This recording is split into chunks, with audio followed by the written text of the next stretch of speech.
கவிதைகள் ரவி அல்லது வாசிப்பது லாசாப்பா.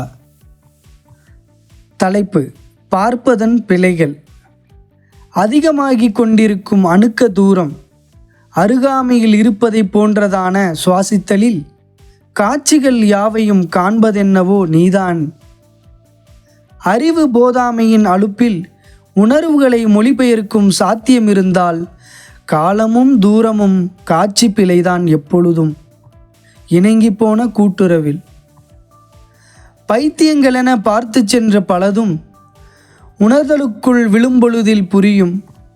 காதலுக்கு கண்ணில்லைதான், மோகித்தை மௌனத்திற்கு முன்னால் என்பது.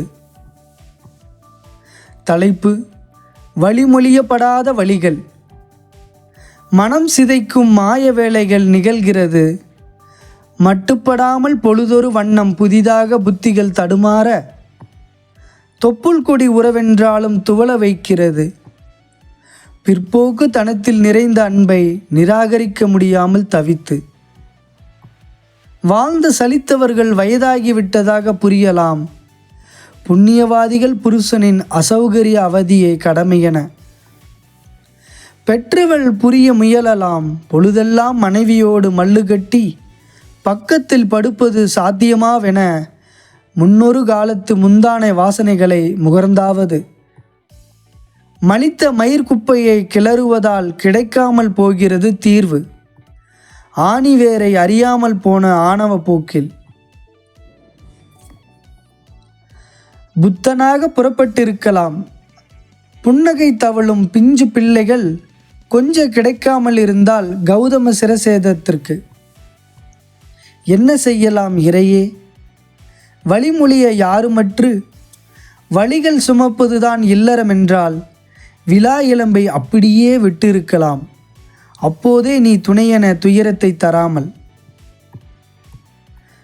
தலைப்பு: பருவகால வாஸ்தவங்கள்.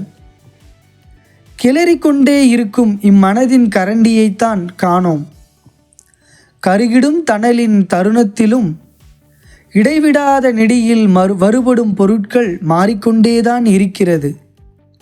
விடுபட வரிகளற்ற வேதனையாக தகித்து அரிதன வாய்க்கிறது அனல் கூடிய பொழுதுகளில் ஆசுவாசம் கொள்ள.